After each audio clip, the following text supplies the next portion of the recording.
With a lot of people, like they overthink it and get like, oh my gosh, what about this? What about that? What about that? You just gotta go.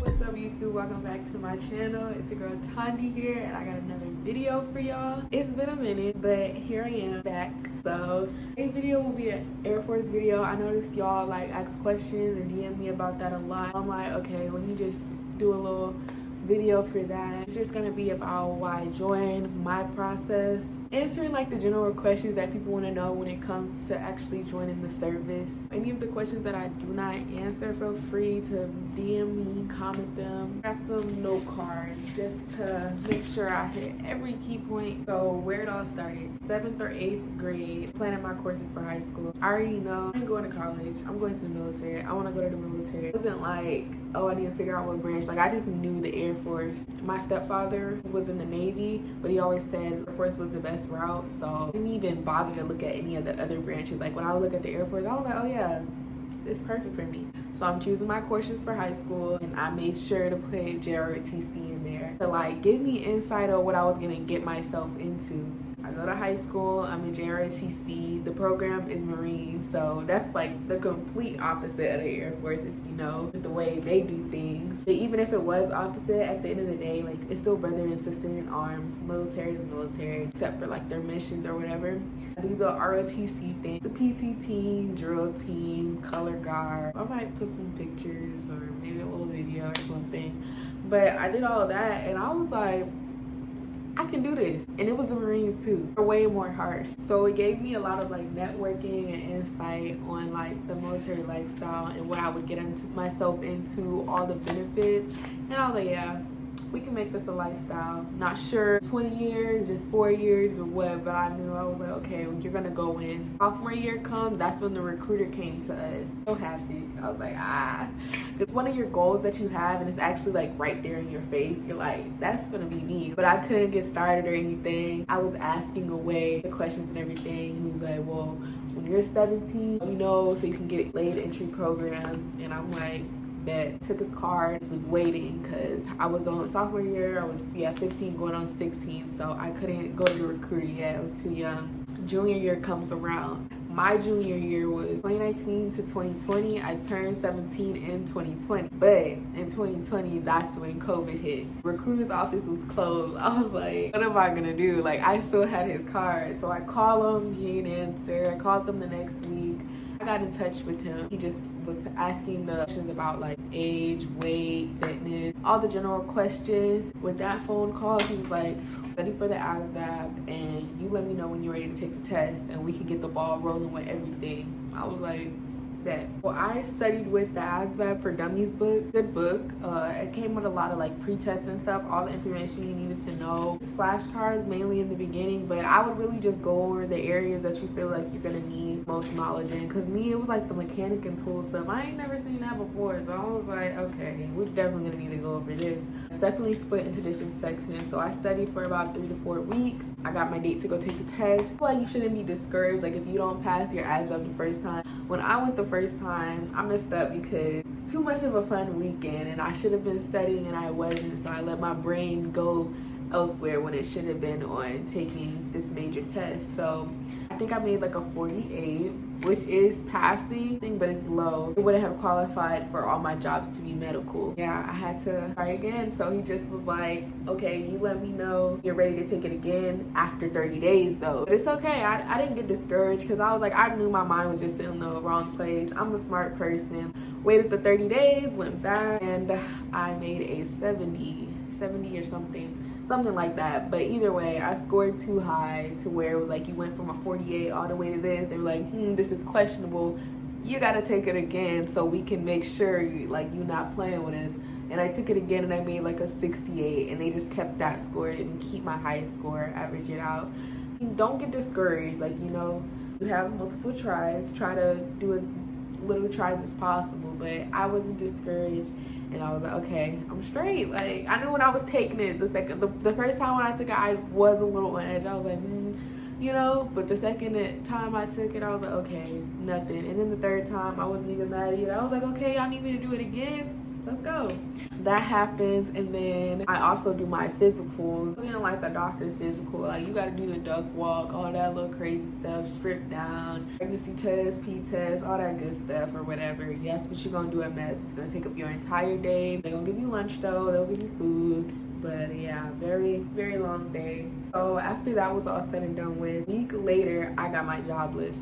I'm gonna just put the photo of the ones that I put, and probably put the names beside them of what the job is. But I know I had wanted paralegal. I couldn't do that though, because again, I was only 17, and like some of the jobs required you to be over 18 to talk to the person via phone call, like if they have to have a phone interview or something, or they required other requirements that I didn't qualify for with just only having my score. A week later, he lets me know my ship date and my job. So I was like, oh, that quick? Like, I didn't know I was already gonna get my ship date and my job approved like within a week. Originally, I had got aerospace medical. That's what I was supposed to go in at. I got held up in med hold and lost my slot for that. So I got my next up choice, which was surgical services. My ship date, which was gonna be August 10th of 2021, just said, come sign this paperwork and we're good. October of 2021, swearing. Guess we might as well incorporate that little video. United States against all enemies. But yeah, so I had sworn in, signed my contracts and everything, and I was like, okay, I'm just cruising until August 10th of next year. Like, you know, being in the delayed entry program it's like you are still in high school, so you're not going to be officially in until you give them your diploma and my ROTC certifications. I stayed in ROTC for all 4 years of high school. I honestly didn't expect to. I thought I was only going to do like 2, maybe 3. I thought my senior year I just wasn't gonna do it, but I ended up staying the whole time because it just was like a why not kind of thing, and I definitely like built with them with like being on the teams and stuff. Opportunity that it brought me. If you do like at least 2 years of ROTC, you can get promoted automatically. You'll go in as an E2 or an E3. So I went in as an E3 because I did 4 years of ROTC. And while we were waiting around for that date, we would do monthly PT sessions. We'll update our weight. So sometimes we would have to, it's the Air Force, so versus the Marines, I see the people who are going to the Marines, like, you know, they had to, I think theirs was like bi-weekly or maybe even weekly, they'd be running around. But ours, it just like, yeah, y'all got it, y'all do it on your own time. You do need to be doing it on your own time. I fiend for the gym, like, it's just a schedule that I am stuck to. Back then, I mean, I still like going to the gym, but it wasn't like, I need to go, like, so it was like very varied. So, and I just mainly focused on cardio and running because that was my biggest struggle trying to go in. Like, I was like, bro, this is mild. Like, I don't know why running used to be so hard for me. It's a lot easier now. Like, I couldn't believe it was that hard for me back then. I think before I left to boot camp, I was running like a 10-something minute mile. So if they give you your date and you have like a long waiting period or even a short waiting period, with that time, I advise you to just make memories with people who are worth your time. Don't waste time making memories with people who probably aren't gonna even write you, text you, hit you up, or don't even care about what you're seriously about to go through with your fitness. Making sure to work out, to get into the habit of working out, because you're gonna be working out every day. And it's gonna feel like you're working out all day because basically you're on your feet all day. So I watched a lot of military videos before I went. Even of other branches, I just wanted to see what boot camp was like, so I spent a lot of time doing that also. Mindful of what you pack. There's videos on YouTube too of what exactly you need to pack, but some of them are overpacking. I'd pack as like minimal as possible because you're gonna wash clothes like literally every other day or something like that. They're gonna give you a card that is your money, like it transfers to your bank account after you get out of boot camp. Don't overspend that money. All the stuff I was buying I didn't even need because how frequently we were washing our clothes. Yeah, I wouldn't overspend on like the sports bras and the shorts they have. Extra stuff I wouldn't. Bring your own hair products and stuff. With hair too, if you got like some thick texture hair, I'd recommend having, just get some braids, get some small braids that you can put in a bun. I wouldn't recommend having to do your hair every day in boot camp. If you do, just know exactly what flow you're gonna go at because you do not have no time. So some of my personal main reasons for joining, so I could have went like the ROTC scholarship route because I did do 4 years and my grades were good enough, but I just knew like I could not go to school. I still wanted to have way too much fun. I grew up in a very, very strict household, so if you know, like, you know, well, I know being in that kind of environment. And I do still know how to like focus on school, but I'd rather like just, I feel like I needed to be in a disciplined and structured environment. That's what would have been best for me. I just knew I was going to clear my mind. I was going to clear my head and create a new version of myself, an experience that I wouldn't have gotten at this young age. Surge tech, like jobs that they offer, it takes close to 2 years. I finished school November to January, 3 months of school that I had like brushed through. Fast-paced environment, push all the information, and I basically have like 4 courses left until I have my associate. And I've only been in the Air Force like a year. August 10th of 2022 was my year mark. So the journey. And then the benefit, I always knew, even like from 7th or 8th grade, that I wanted to do something in the dental field for some odd reason. I don't even really know why. Like, you always got to know your why, but this was just like a natural thing for me. Like, I remember I was doing this internship with Lowe's in like the 7th or 8th grade. I keep saying 7th or 8th because I don't remember which one. But he asked me what did I want to be when I grew up, and I was like, I want to be a dentist. Like, it just clicked. Like, and I would try to like look at other career fields and stuff and like get into, I would do full-blown research, like the pathways, the courses, all that stuff. And I'd be like, okay, yeah, I'm not going to do dentistry anymore. I'm going to switch to this. This sounds more. But I'd always find my way back. So I feel like it's just a kind of destined thing to do. It's what I watch the most videos on. It's what I see myself doing the most. That was my #1 choice on my job list. I wish I would have got it, but I'm definitely going to be shadowing there. I closest to my time of getting out. Dental hygiene school is full-time, so active duty Air Force is full-time. I can't do both while I'm in, so that's why I'm going to do my 4 years, then use my GI 9/11. Hazelwood Act, if you live in Texas, also that's what we get for being military. I'm debating on, once I get out, if I want to do that travel surge tech route and rack up. Still decided, but you know, I got some time. If I do skill bridge is like when you get out 6 months earlier with doing a different job in the Air Force. 2.5 years left in my contract, but it's all to be decided. I'm still early on. Only time will tell where this Air Force career takes me. Again, my year mark was in August, and it doesn't even feel like it's been a year. Time does fly. That's one thing about the military. When you're in the military, time just like goes. Like, you're on such a strict work schedule. Like, you literally just work, then you're off, and then you work again, and then you got holidays, and then you work again. Like, it's just straight. You know, you get 30 vacation days a year, so you separate that out how you want to. Me being me, I'll be getting a vacation at least once a month. Not that I actually do go take vacation at least once a month, but I probably won't go like a straight 4 months.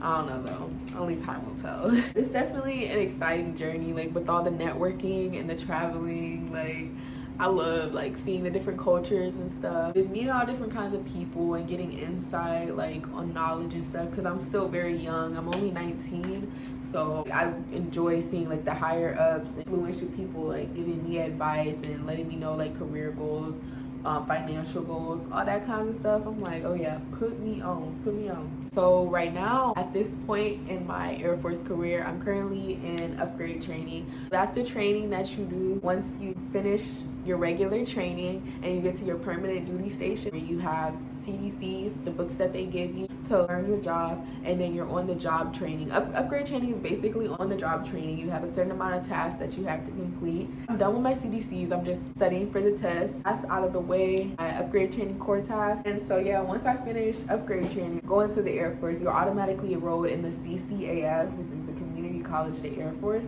So you're already getting your associate's degree with that. What they do is they take that degree, it'll transfer to a bachelor's, and you only have to get less than, I believe, 60 credits to complete that bachelor's. So that's what I'll be doing. I already chose the college I want to do, and I want to major in psychology. Hopefully that stays a good field for me. I feel like it is. Originally I was gonna do sociology, but I feel like psychology would be a better route for me. We'll see how it goes. I'm definitely excited for that within the next couple of months, hopefully before the new year starts. So a couple of tips: don't be hesitant in your decision to join. So I feel like that's what a lot of people, like, they overthink it, thinking like, oh my gosh, what about this, what about that, what about that? You just gotta go. What are you waiting for? The more you wait, like, why do you think I went right out of high school? My little summer, and I dipped, because that's what people were doing when they go to college. They had a little summer session and they dipped to college. Some people, they're like, oh, I'll just wait a year and then go. But 9 times out of 10, when people wait that year and then go into the military, like they end up procrastinating a lot of things. That's just me personally. Life is too short to be wasting time. Yeah, I wouldn't hesitate it. Just go. Do what you gotta do, handle your business, get to where you need to get. It's really a stepping stone. That's all I'm using it for. This is my stepping stone. I always take a military perspective. Most military people are gonna tell you, like, basically what you put in, you get out. That's all it is. What you put in, that goes for anything, even in the civilian world. Only difference between a 4 and a 6 year, I think, is like a little bonus. 6 years, I'll do 4, because 4 years, that's like high school, but 6, that's like high school, and then like a year off of middle school. Can't commit like that quick. I didn't even know what I was getting myself into for real. Whether that be trade school, military, college, whichever branches, just weigh your options. Figure out the pros and cons of everything. Like, know what you're getting yourself into. For ROTC, that's what mainly helped me know what I was getting myself into. If I didn't have that, I probably would have just listened to the recruiter. Also, with the recruiter thing, there are some shiesty recruiters out there, and we all know this, so be careful. And like I said, take like a military perspective, talk to other military people. I only assigned to that certain recruiter, like I had to, but you can still get on the phone. Like, there's different phone numbers you can call, you can talk to them. That's what I would do. If anything seems skeptical or out of the ordinary, pick up the phone and, you know, someone there with you, like your parents or something. My mom was there with me every step of the way, asking the questions. Like, if I didn't ask them, some people's parents don't support, sometimes they don't support them, but that's what I'm grateful for, because since I was like 7th grade, and I told her, my mom, she was all for it. She was like, yeah, girl, let's do it. Always remember to prepare yourself. Don't just go in, not only physically, but prepare yourself mentally too, because if you're not used to being away from home or any of that, like prepare yourself to create the strongest version of yourself. You know what you're getting yourself into. Don't forget your why. That's the key to life. My whole like career is based off of the Air Force. Like, why do I want to be in the Air Force? So I can go to dental school, better opportunity for I can have this and have that. Like, that's my why, is beat the odds, create a different lifestyle for myself, break generational curses, all that good stuff. And one more key thing is making your decision. Don't be thinking that you're too pretty to join the military, because people getting that confused. Like you're too pretty to be in the military. Like, that's not a such thing. Not something that takes looks to do. It just takes the drive and the motivation. So keep that in mind too, for my beautiful ladies.